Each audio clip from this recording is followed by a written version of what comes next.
মিষ্টি কুমড়ো ভাজি করব, ভীষণ মজা। মিষ্টি কুমড়া আসলে ভাজি করার একটা পদ্ধতি আছে, যে অনেকেই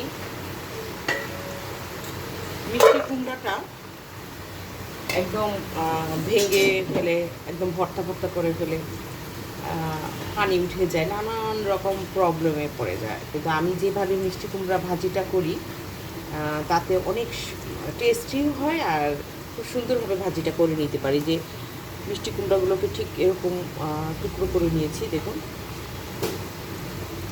পুরো আস্ত এক চিমটে মিষ্টি কুমড়া। আর মিষ্টি কুমড়া বাজার থেকে কেনার সময় একটু খেয়াল করবেন, যাতে মিষ্টি কুমড়াটা অনেক কালারফুল হয় আর মিষ্টি হয়, মিষ্টি জাতীয় মিষ্টি কুমড়া।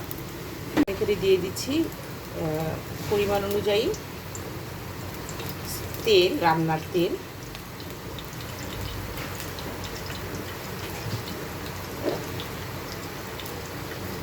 দিয়ে দিচ্ছি পরিমাণ মতো পেঁয়াজ কুচি।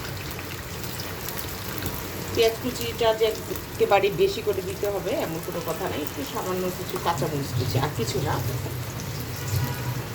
জাস্ট এই পর্যন্তই। একটু হালকা ভেজে নেব, ওটা পেঁয়াজ কুচিটা একটু হালকা ভেজে নেব।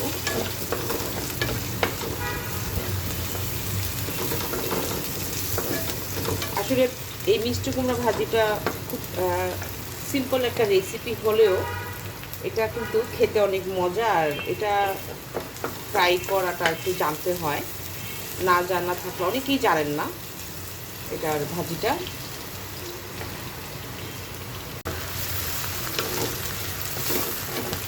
থেকে এই পরিমাণ ভেজে নিলাম, 1 থেকে 1.5 মিনিটের মধ্যেই পেঁয়াজটা এরকম করে ভেজে নিয়ে দিয়ে দিচ্ছি এখানে টুকরো করা মিষ্টি কুমড়া।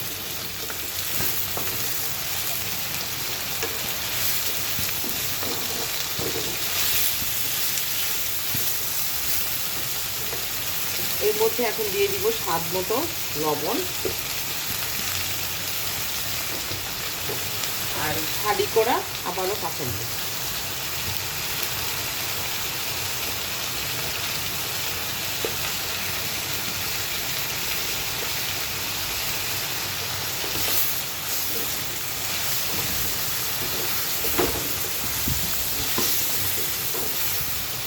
এখন আমার একটু ঢাকনা লাগবে, ঢাকনা দিয়ে ভেজে দিতে হবে। একটু আলুটা কমিয়ে দিচ্ছি।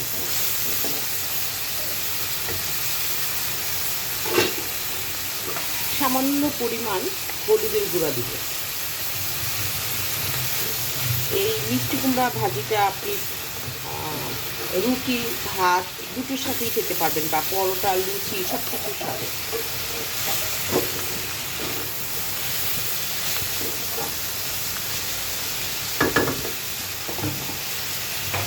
এখন এখানে একটু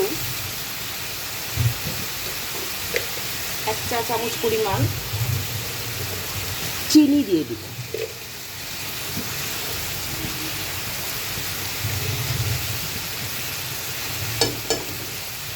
মিষ্টি কুমড়া ভাজি, মিষ্টি জাতীয় সবজিতে যদি একটু চিনি দেন, তাতে টেস্ট আরও বেড়ে যায়।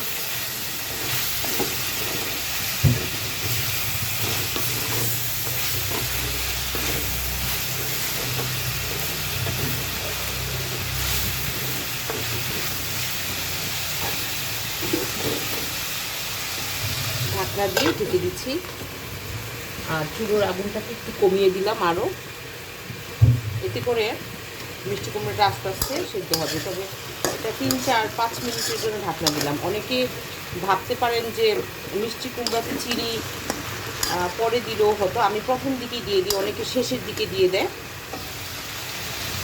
এই কারণে আমি বলি যে এই মিষ্টি কুমড়ার যে একটা কালার আছে, এটা যদি প্রথম দিকে আপনি চিনিটা দিয়ে দেন, এই কালারটা একদম যেরকম আছে সেরকম থাকবে। আর চিনির যে মিষ্টিটা, এটা মিষ্টি কুমড়োর ভিতরে চলে যায়, খেতেও টেস্টি লাগে। এই কারণে আমি শেষের দিকে দিইনি।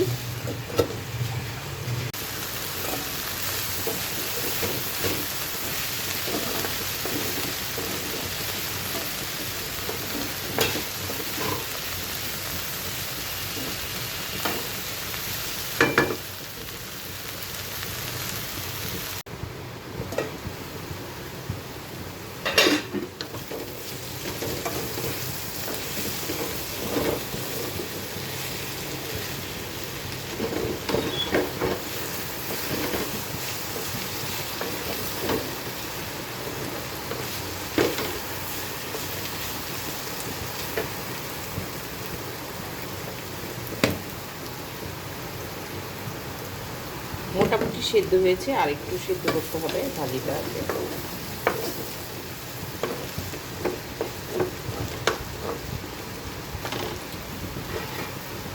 আসলে মিষ্টি কুমড়া ভাজিটা যদি একটু টেস্টি করে খেতে চান তাহলে একটু সময় নিয়ে ধৈর্য ধারণ করে ভাজি করতে হবে।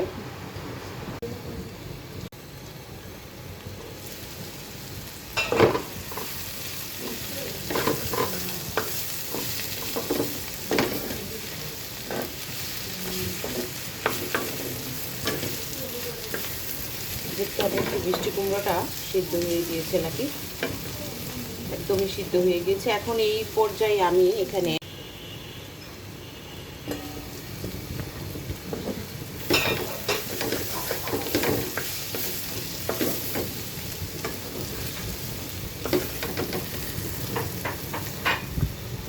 মিষ্টি কুমড়োটা সেদ্ধ হয়ে গিয়েছে। এখন এই পর্যায়ে আমি এখানে একটু জিরার ফাঁকি দিয়ে দেবো। এই জিরার ফাঁকিটা দিলে আসলে মিষ্টি কুমড়ার ভাজিটা আরও বেশি টেস্টি লাগবে। খুব বেশি না, সামান্য পরিমাণ।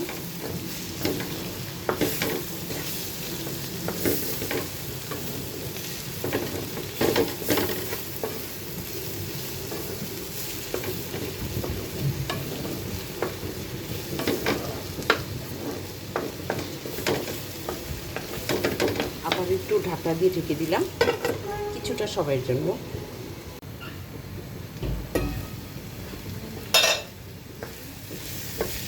দেখুন মিষ্টি কুমড়ো ভাজিটা কিন্তু খুব সুন্দরভাবে আমার ভাজা হয়ে গিয়েছে। এখন একটা আমি প্লেটে বেড়ে নেব, যেহেতু আমার ভাজি করা হয়ে গিয়েছে খাওয়ার জন্য।